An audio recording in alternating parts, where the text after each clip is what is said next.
같은 아이야, 장차 무엇이 되고 싶니? 선생님이 되고 싶니? 발명가가 되고 싶니? 시인 혹은 장군이 되고 싶니?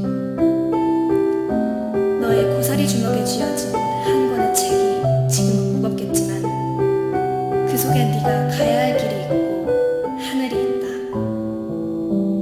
무거우면 네 연한 무릎 위에 책을 세우고 척봉 개나리꽃 같은 아이야. 별을 읽어라, 바다를 읽어라, 우주를 읽어라. 네 눈빛이 책 속에 있는 동안 들 가운데는 자운형꽃이 피고 파란새가 더 멀리 날고 고래가 바다를 횡단한다. 네 가슴이 책을 꿈꾸는 동안 세계는 발자국 소리를 죽이고 네 숨소리를 듣는다. 파도가 가라앉고 폭풍이 잠자고 태백산봉에는 흰 구름이 핀다. 자두꽃 같은 아이야, 네 상상 속엔 지금 사슴이 지나느냐, 연어가 돌아오느냐, 들판 끝에 송아지가 오느냐. 언젠가 아버지가 되고 어머니가 될 이 세상의 별이 책 읽는 아이야.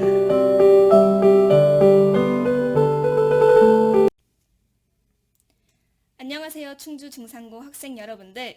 저는 2학년 7반 차유진입니다. 앞서 제가 읽어드린 시는 이기철 시인의 책 읽는 아이였습니다. 제 낭송의 시작과 함께 제1회 충주 중산고 북콘서트를 시작하도록 하겠습니다. 학우들이 열심히 준비한 만큼 여러분들도 끝까지 함께 해주셨으면 좋겠습니다. 감사합니다. 안녕하세요. 2시의 붓소트 최혜림, 임상민입니다. 오늘의 첫 번째 사연입니다. 오늘은 100회 특집으로 특별한 사연자분을 모셔봤는데요. 사연자님, 자기소개 부탁드려요. 네, 안녕하세요. 저는 중산대학병원에서 근무하고 있는 간호사 신혜린이라고 합니다. 제 사연은 최근 코로나 때문에 편찮으신 환자분들을 보면서 마음도 많이 아프고 근무 환경도 세지다 보니까 스트레스가 이만저만이 아닌데요. 이런 상황 속에서 되게 좋은 메시지를 담고 있는 그런 책 추천 부탁드립니다. 네, 사연자님 말씀을 들어보니까 딱 생각나는 책이 패스트라는 책인데요. 저도 그거 읽었어요. 요즘 상황과 많이 비슷한 것 같아서 최근에 다시 읽어봤는데 제가 간단하게 줄거리를 요약해드리자면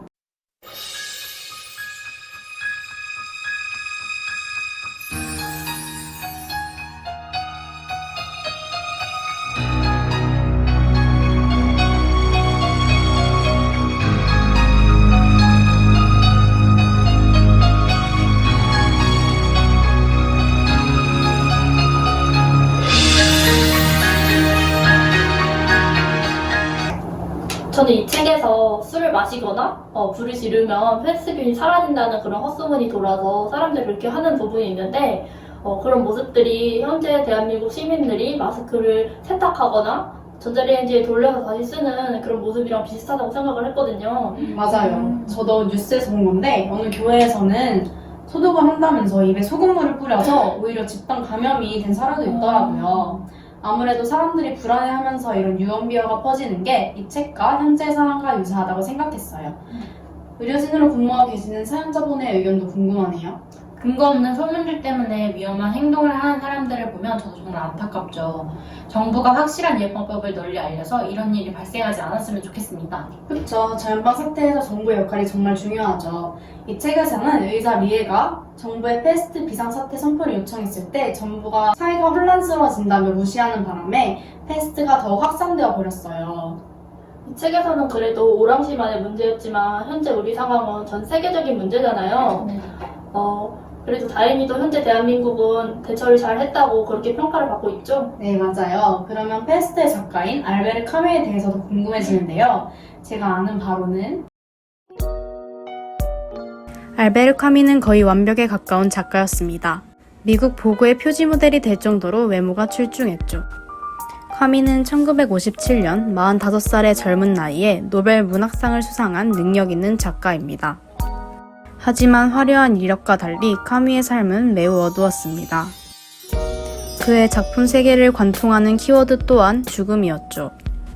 이방인의 경우 주인공의 어머니가 자연사하고 주인공은 아랍인을 살해하여 그 결과 주인공은 사형을 선고받습니다.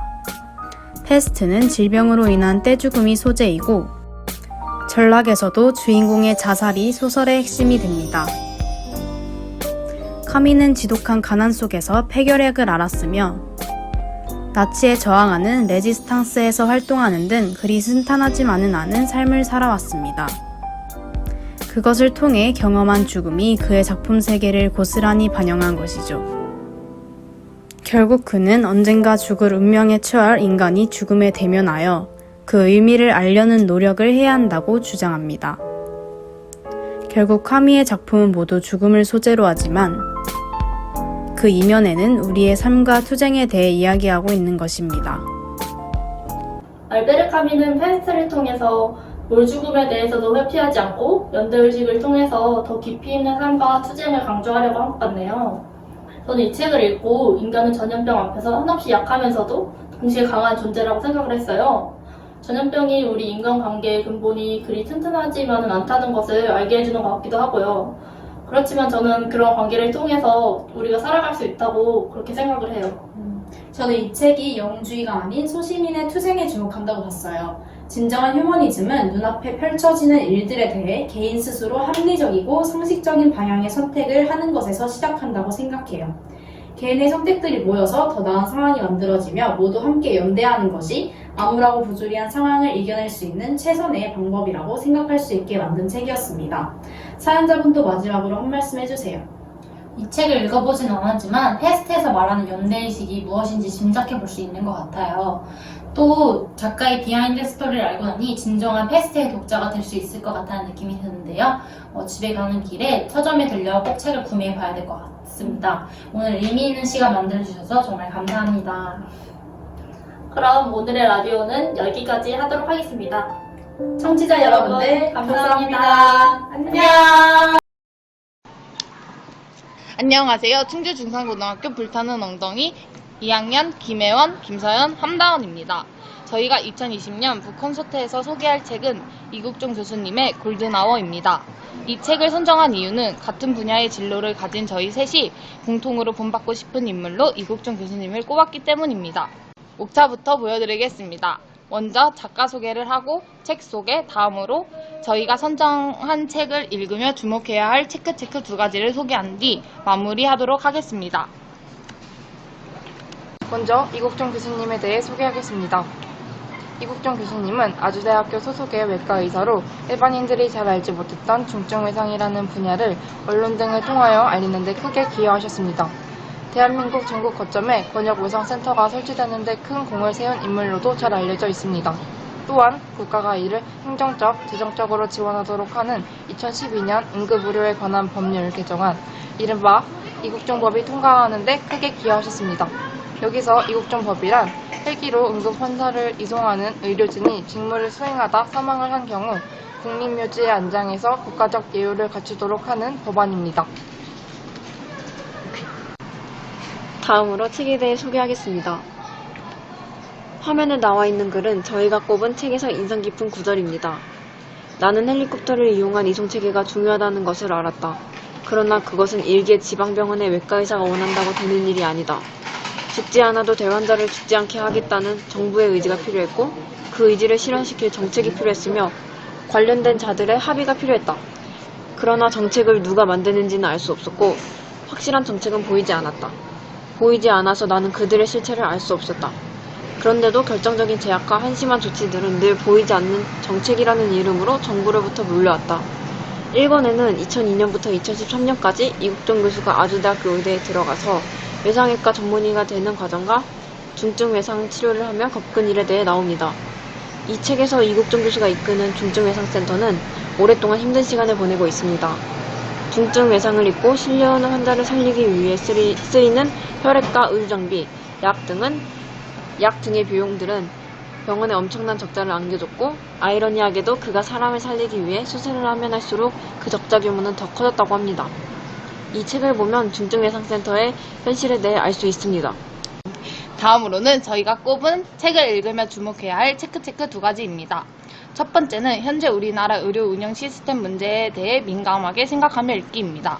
우리는 책을 읽으면서 모든 것을 내려놓고 단 한 사람이라도 더 살리기 위해 중증외상센터의 많은 관계자들이 정신없이 뛰는 모습에 감동하면서도 헬기로 인한 소음에 대한 민원 제기, 정부의 중증외상 시스템에 대한 재정적 지원 부족 문제에 대해서는 중증외상에 대해 무관심한 민중 정부의 태도를 볼 수 있습니다. 이러한 불협조적인 태도는 중증 외상 환자가 발생할 경우 1시간 내에 병원 외상센터에 도착해 수술받을 수 있는 확률도 낮아질 뿐더러 우리나라의 중증 외상 시스템이 선진국에 비해 뒤처지는 원인이라고 볼 수 있습니다.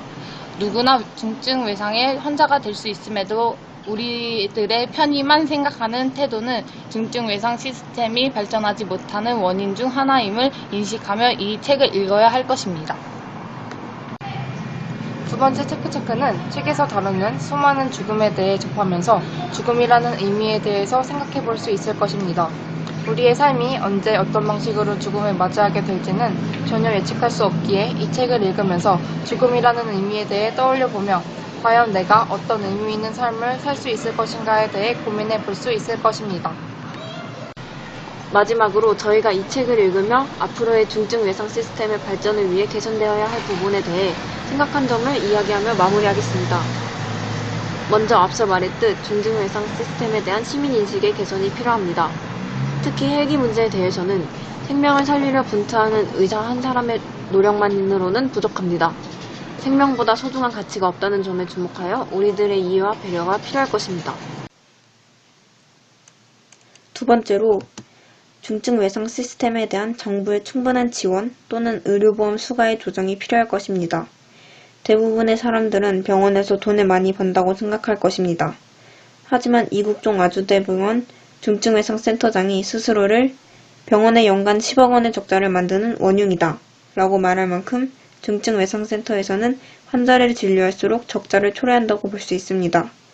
이에 대한 해결책으로 의료보험 수가 인상은 국민들의 재정적 부담으로 치료 회피 등의 문제를 야기할 수 있으므로 정부의 예산 지원 확대가 결정적으로 필요할 것입니다. 이상으로 발표를 마무리하겠습니다. 감사합니다.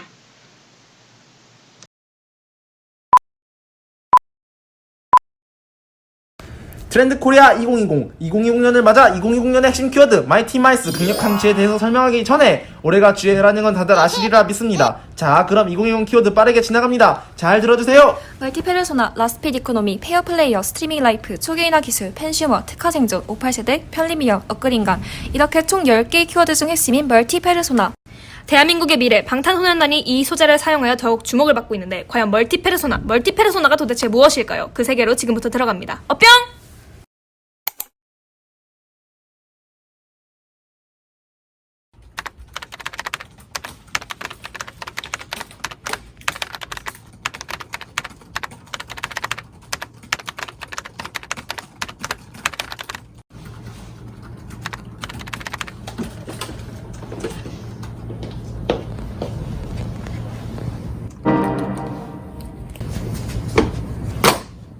김대리는 다 좋은데 속도가 좀 마음에 안 드네.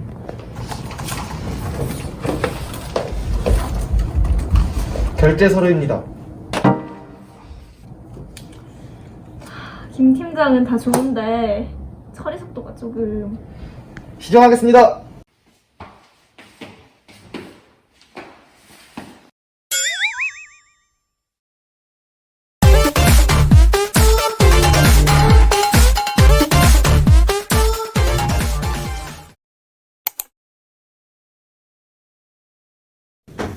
오늘 급식의 복차를 소개합니다.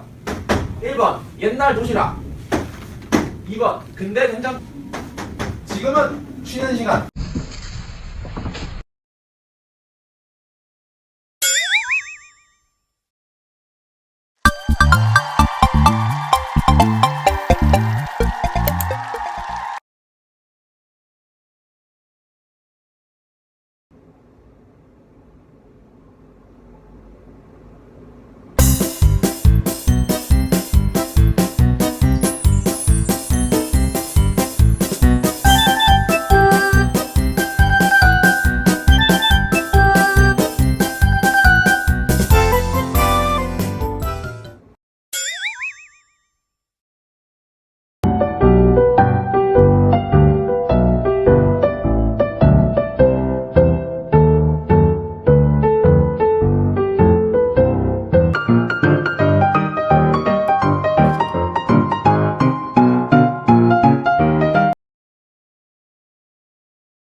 호밀밭의 파수꾼을 발표하게 될 1205 김우진입니다.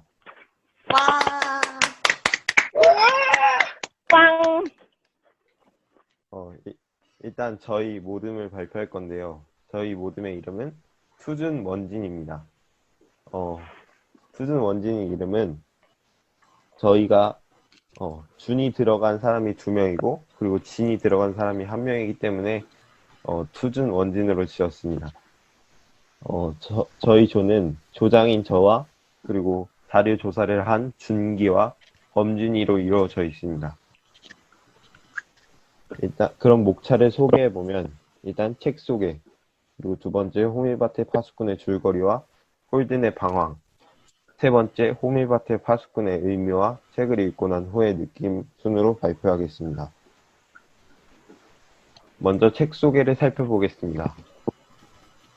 일단 호밀밭의 파수꾼은 1951년 발표된 제롬 데이비스 셀린저의 장편 소설로 작가의 체험을 소재로 쓴 성장 소설입니다.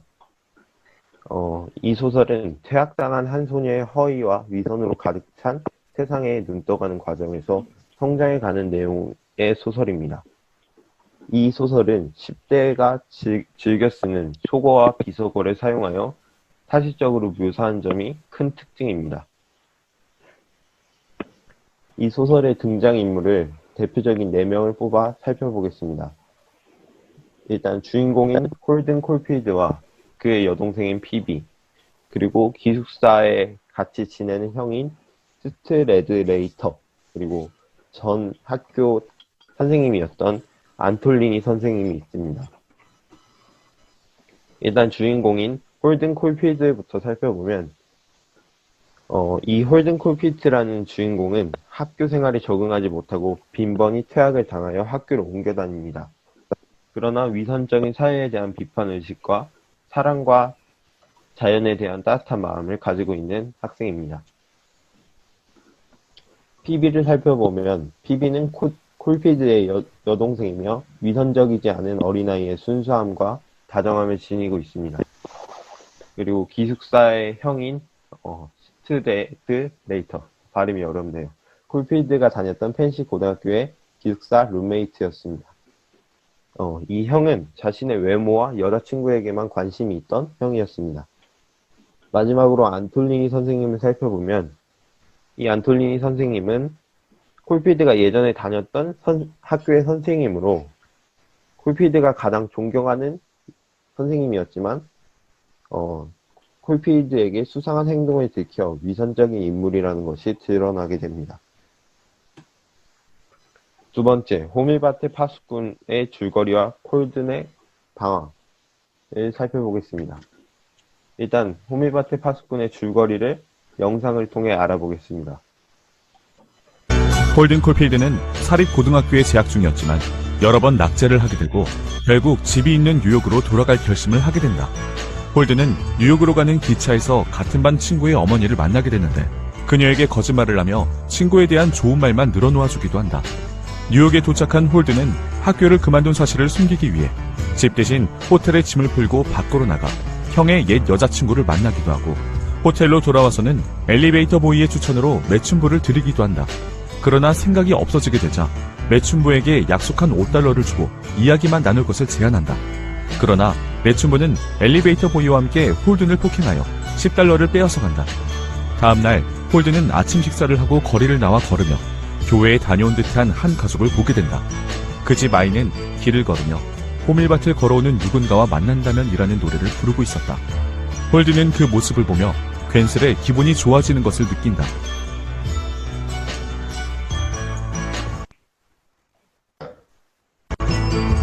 홀든은 예전 여자친구를 만나 연극을 보기도 하고 함께 도망칠 것을 제안하지만 거절당하기도 한다. 그러다 문득 자신의 여동생인 피비가 보고 싶어져 집으로 몰래 숨어들게 된다. 피비는 홀든이 온 것을 알아채고 홀든이 학교에서 잘린 사실도 눈치채게 된다. 홀든은 자신에게 무엇이 되고 싶냐고 묻는 피비에게 호밀밭에서 신나게 노는 아이들이 절벽에서 떨어질 것 같으면 재빨리 붙잡아주는 호밀밭의 파수꾼이 되고 싶다고 말한다. 홀든은 피비를 뒤로한 채 집을 나와 밤을 지낼 곳을 찾아 헤매기 시작했다. 그러다가 지난번 학교에서 자신에게 잘해주었던 영어교사 안톨리니를 찾아가게 된다. 안톨리니는 홀든에게 인생의 충고를 들려주며 홀든을 잘 대해주었다. 그러나 그날 밤 누군가 자신의 이마를 어루만지는 것을 느낀 홀든은 인기척에 눈을 떴고 안톨리니가 자신을 내려다보고 있는 것을 발견하며 곧장 그 집에서 나오게 된다. 뉴욕에 온 뒤로 홀든은 많은 일을 겪으며 서부로 떠나려고 마음먹는다. 그러다가 동생 피비를 마지막으로 한 번 더 만나 동물원에 가게 되고 그곳에서 회전 목마를 타는 동생을 지켜보게 된다. 그리고 그 모습을 보며 행복을 느끼면서 서부로 도망치려는 마음을 접는다.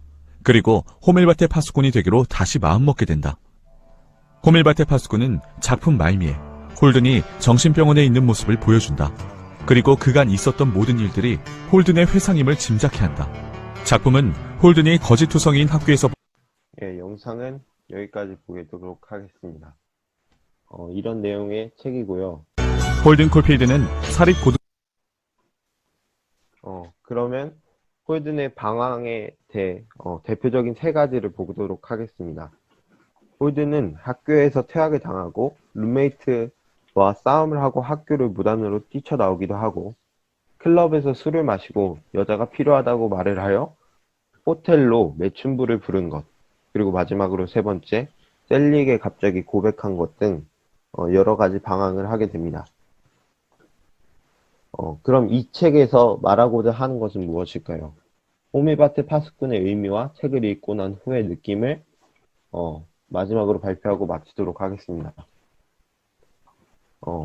이 구절은 책에 나오는 구절 중 하나인데요. 제가 한번 읽어보도록 하겠습니다. 나는 어떤 절벽 옆에 섰어. 내가 하는 일은 아이들이 절벽 쪽으로 오면 그 아이들을 잡는 일이야. 아이들이 어디로 가는지 모르고 뛰어다닌다면 내가 어디선가 나타나서 그 아이들을 잡아주겠다는 거지. 그런 일을 하면 하루 종일이라도 하겠어. 나는 그저 호밀바테 파수꾼이 되고 싶어. 그것이 내가 정말로 되고 싶은 거야. 이 부분에서 홀든이 호밀바테 파수꾼이라는 것이 되고 싶다고 했는데, 여기서 호밀바테 파수꾼이란 일단 아이들의 순수한 마음을 상징하고요. 그리고 파수꾼의 사전적 의미는 경계하며 지키는 일을 하는 사람으로서 하는 사람입니다. 그리고 여기서 절벽은 순수함을 잃어버리고 어른들처럼 위선적인 사람이 되는 곳을 의미합니다. 이 세계를 미루어 볼 때 호밀바테 파수꾼은 순수함을 잃어버리지 않도록 붙잡아주는 역할을 하는 사람이라고 볼 수 있습니다. 이 세 가지는 저희 교원들이 책을 읽고 각자 느낀 점인데요. 되게 긴 내용이라서 읽지는 않고 잠시만 보고 지나가도록 하겠습니다. 이상으로 발표를 마치겠습니다. 들어주셔서 감사합니다.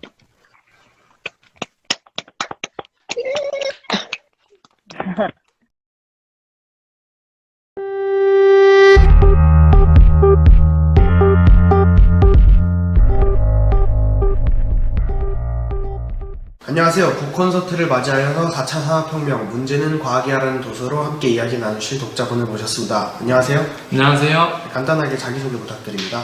저는 현재 충주중산고등학교에 재학 중인 박종현이라고 하고요. 저는 현재 컴퓨터공학과에 진학을 목표로 하고 있습니다. 그러면 이 4차 산업혁명 문제는 과학이야라는 책이 본인의 진로를 정할 때 도움이 많이 되셨나요? 네, 이 책은 4차 산업혁명의 주요 기술들을 과학적으로 풀어내고 이해하기 쉽게 설명되어 있어요. 그래서 미래 진로의 갈피를 잡는 데에도 큰 도움이 되었던 것 같아요. 그러면 4차 산업혁명들의 주요 기술들이라고 언급하셨는데 주요 기술들 몇 가지만 간단하게 설명 부탁드릴게요. 네, 대표적으로 저희가 알고 있는 것은 총 4가지가 있는데 이 책에서는 3가지만 적혀 있어요. 네. 그렇게 해서 AI, IoT, 자율주행이 있는데 먼저 AI는 인공지능이고요. 인간의 학습 능력을 본따서 컴퓨터의 프로그램으로 그 학습 능력을 실현시켜 놓은 거예요. 네.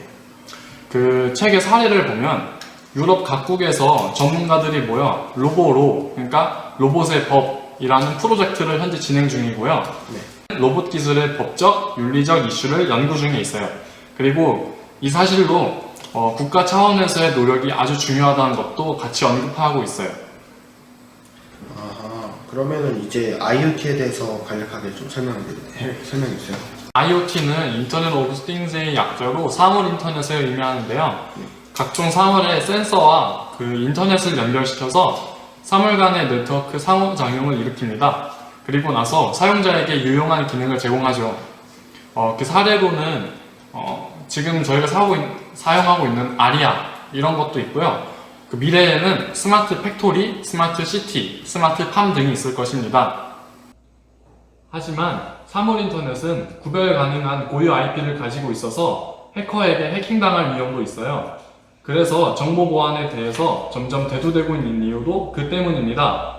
다음으로 자율주행 같은 경우에는 아까 언급했던 인공지능이나 그리고 센서가 아주 중요한 역할을 해야 합니다. 왜냐하면 주변 환경을 인식하고 판단하는 기술이 아주 뛰어나야 저희가 도로 위에 있을 때에도 안전하게 목적지까지 이동할 수 있기 때문이에요. 이 세 가지의 공통점이 있다면 데이터 입각시켜서 통합시키고 여러 산업들에 적용될 수 있다는 점이네요. 네, 결국 정령 데이터 그리고 비정령 데이터에서 가치를 뽑아내고 분석하는 것을 기반으로 하기 때문에 빅데이터가 아주 중요하다고 해도 과언이 아닙니다. 그러면 방금 설명하신 기술들이 이용될 수 있는 사례나 산업들이 어떤 게 있을까요? 여러 사회 이슈나 온라인 마케팅 추천 시스템 그리고 SNS 분석이 될 수도 있고요.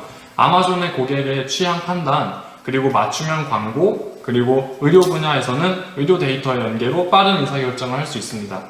이 책을 추천드리고 싶은 독자분들은 스타트업을 계획 중이시거나 과학기술 동향에 대한 기초를 잡으시려는 학생들에게 추천합니다. 네, 좋은 도서 추천 감사합니다. Captain Sam, can you hear me?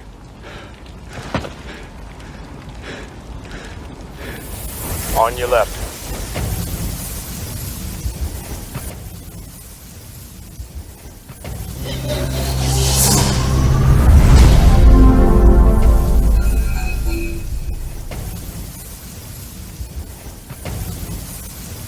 네, 저희가 읽고 소개해드릴 책은 엔트로피라는 책인데요. 이 엔트로피는 더 이상 일로 전환될 수 없는 에너지의 양을 측정하는 수단입니다. 독일의 루돌프 클라우지우스가 만든 단어이고 이는 일할 수 있는 유용한 에너지가 손실되는 것을 뜻합니다. 사람들은 대부분 날이 갈수록 기술이 발전함에 따라 더욱 발전하며 전진하고 있다고 느낄 것입니다. 하지만 과거로 돌아가 보면 플라톤과 같은 고대 철학자들은 역사를 지속적인 쇠락의 과정으로 보았습니다. 그러므로 우리는 역사를 안정에서 혼돈, 곧 엔트로피의 증가라고 볼 수 있는 것입니다. 지구의 생명체는 계속 번식하면서 태어나고 죽습니다. 또한 산은 침식되며 지표가 매 순간 깎여나갑니다. 이 과정에서 지구의 엔트로피가 늘어나는 것입니다. 곧 미래의 생명체에게 유용한 물질의 양이 줄어드는 것을 의미합니다. 엔트로피가 최소인 상태, 곧 집중도가 가장 높고 유용한 에너지가 많은 상태가 가장 질서 있다고 할 수 있고요. 유용한 에너지가 모두 소진되고 확산한 상태가 가장 무질서한 상태입니다. 일상에서 볼 수 있듯이 내버려 둔다고 해서 그 어느 것 하나도 질서 있게 변하지는 않습니다. 무엇이든 그대로 내버려 두면 점점 무질서해질 것입니다. 자, 여기 누가 봐도 깔끔하고 멋있는 집이 하나 있습니다. 하지만 이 집을 몇 년 동안 아무도 관리하지 않고 방치해 둔다면 이와 같이 흉가와 같이 될 것입니다. 이 흉가를 아까 전 사진처럼 바꾸기 위해서는 열심히 청소도 하고 보수도 해야겠죠. 이처럼 무질서에서 질서로 바꾸기 위해서는 더 많은 양의 에너지가 소비된다는 것을 알 수 있습니다. 이는 엔트로피 법칙의 기초가 됩니다. 순서에 맞게 정리된 카드가 있다고 가정을 해봅시다. 이 카드 뭉치는 엔트로피가 최소인 상태, 곧 질서 있는 상태로 있는 것입니다. 이 뭉치를 바닥에 던지면 무질서한 상태로 흩어져 버릴 것입니다. 또한 이를 원래대로 정리하려면 카드를 뿌릴 때보다 더욱 큰 에너지를 필요로 할 것입니다. 즉, 한 곳에서의 엔트로피의 증가를 원래대로 되돌리기 위해서는 다른 곳에서 엔트로피를 증가시켜야 하므로 환경 전체의 엔트로피는 늘어날 수밖에 없는 것이 됩니다. 다음은 교육과 엔트로피에 대해서 알아보겠습니다. 앞서 말했듯이 우리가 하는 모든 일은 에너지를 필요로 합니다. 여기서 공부도 예외가 아닌데요. 학생들은 교과서를 암기하며 대량의 에너지를 투입하고 머리에 저장된 정보의 엔트로피를 조금 줄이기 때문입니다. 엔트로피의 증가를 공장에 비유한다면 곧 환경오염을 뜻합니다. 즉, 우리가 얻는 이득에는 그로 인한 다양한 형태의 손실도 존재한다는 의미입니다. 항상 우리는 배움을 가치 있고 의미 있는 것으로 느끼곤 합니다. 하지만 사실 정보를 조사하거나 수집, 저장하는 일도 에너지를 소비하는 것이며 이에 따른 대가를 치러야 한다고 합니다. 지식의 축적과 기술의 발전이 언제나 좋은 것만은 아닙니다. 의료 분야 또한 엔트로피 법칙을 벗어날 수 없습니다. 대표적인 예로 항생제가 있는데 당장은 투여로 인한 효과를 볼진 몰라도 우리 몸에 필요한 미생물들까지 죽여버리기 때문에 항생제 과다 투여로 인해 더 많은 질병을 불러올 수 있습니다. 코로나 사태와 엔트로피를 연관지어 생각을 해보겠습니다. 일단 대부분의 질병은 환경에서 발현된다고 볼 수 있습니다. 설치류 등에 의해 발생한 패스트, 동물로부터 전염되었다 하는 메르스처럼 말이죠. 즉, 대다수의 질병이 주어진 환경 안에서 에너지를 끌어들여 삶을 이어나가다가 주변 환경이 무용한 에너지로 넘치게 되면서 자연 상태가 교란되고 특정한 미생물이 창궐하여 불균형, 곧 질병이 생기게 되는 것입니다. 코로나로 인해 이탈리아의 베니스 강물이 맑아졌다든지 인도는 한 해변에 거북이알을 낳으러 몇십 년 만에 왔다는 기사를 보았을 수도 있습니다. 이것을 보고 지구 환경을 평소와 비교했을 때 엔트로피가 상대적으로 감소한 것처럼 보일 수 있겠으나 여전히 엔트로피는 증가 중입니다. 책에서 주장하듯이 문명의 발전, 생활 양식의 변화는 항상 엔트로피 증가를 불러왔기 때문입니다. 우리는 지금 코로나 때문에 온라인 수업을 하고 재택근무가 늘어나며 생활 양식이 변화 중입니다. 이처럼 4차 산업이 더욱 강조되며 삶의 모습을 변화하는 시대에 엔트로피도 점점 증가하게 될 텐데 우리는 앞으로 윤리가 우선시 되어야 할지 생활의 자유와 편리성이 우선시 되어야 할지 생각해 보아야 할 것 같습니다. 이상으로 인류의 발전과 엔트로피 발표를 마치겠습니다. 감사합니다.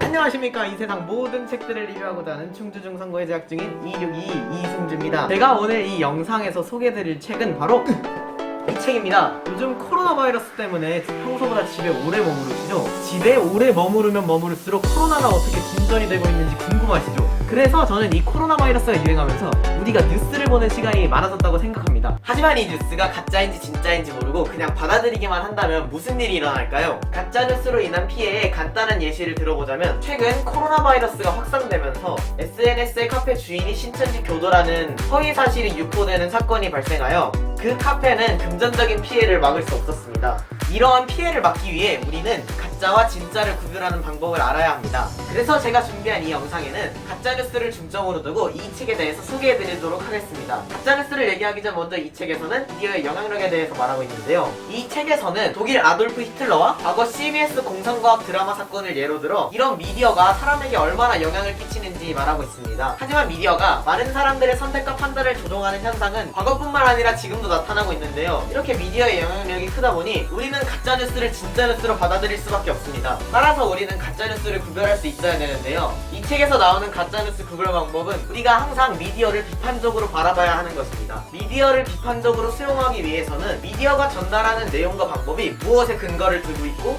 그 기준이 적절한가를 생각하면서 받아들여야 합니다. 지금까지 이 책의 일부분에 대해서 아주 간단히 소개해드렸는데요. 여러분이 이 영상을 보시면서 또는 이 책을 사서 읽으시면서 가짜뉴스와 진짜뉴스를 제대로 구별하고 살면서 가짜뉴스가 아닌 진실된 사건만 받아들일 수 있는 여러분이 되길 바라며 이 영상을 마치도록 하겠습니다. 추가로 지금까지 소개를 정리해서 영상으로 만들어놨으니 그거 보고 마무리 짓도록 하겠습니다. 여기까지 봐주셔서 정말 감사드립니다.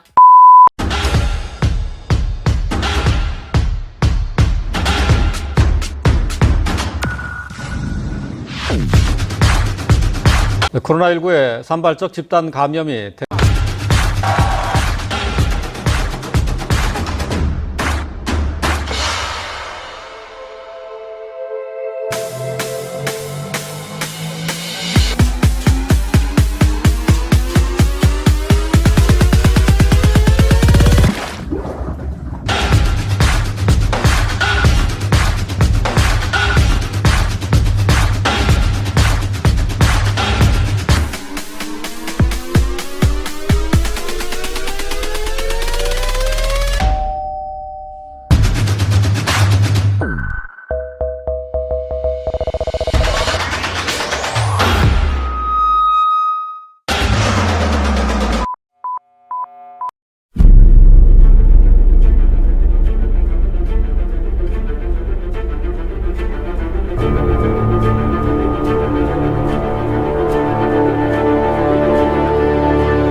여기 어디지? 미로인가? 이러면 역시 메이즈러너! 여러분 메이즈러너 아시나요? 모르시는 분들을 위해 오늘 저희가 원작 소설과 소설을 바탕으로 한 영화를 재미있게 소개해드릴 건데요. 그럼 함께 가시죠. 기억에 삭제된 채 의문의 장소로 보내진 토마스는 미로에 갇힌 그곳에서 자신과 같은 상황의 사람들을 만납니다.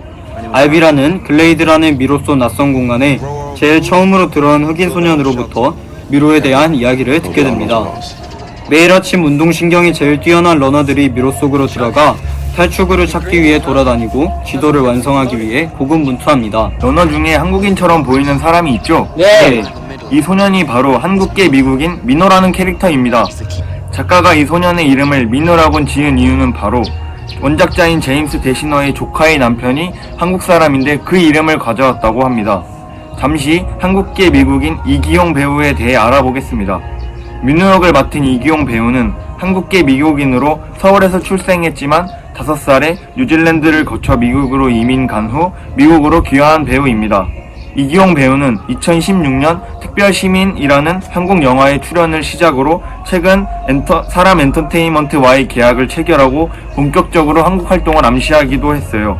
자, 여기까지는 비하인드 스토리였고 다시 소설 속으로 들어가 보겠습니다.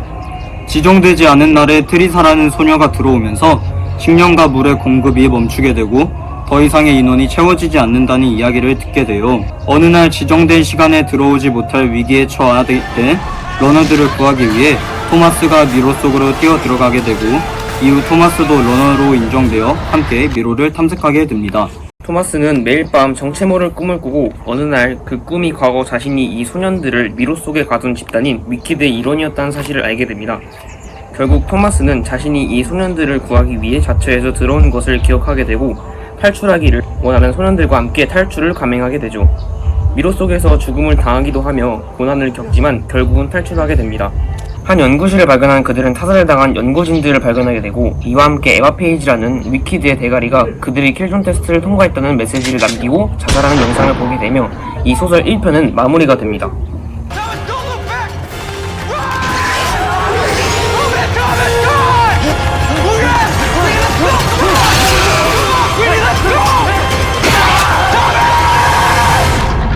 여러분 잘 감상하셨나요? 다음번에는 여러분도 주인공이 되실 수 있습니다. 북콘서트는 계속됩니다. 감사합니다.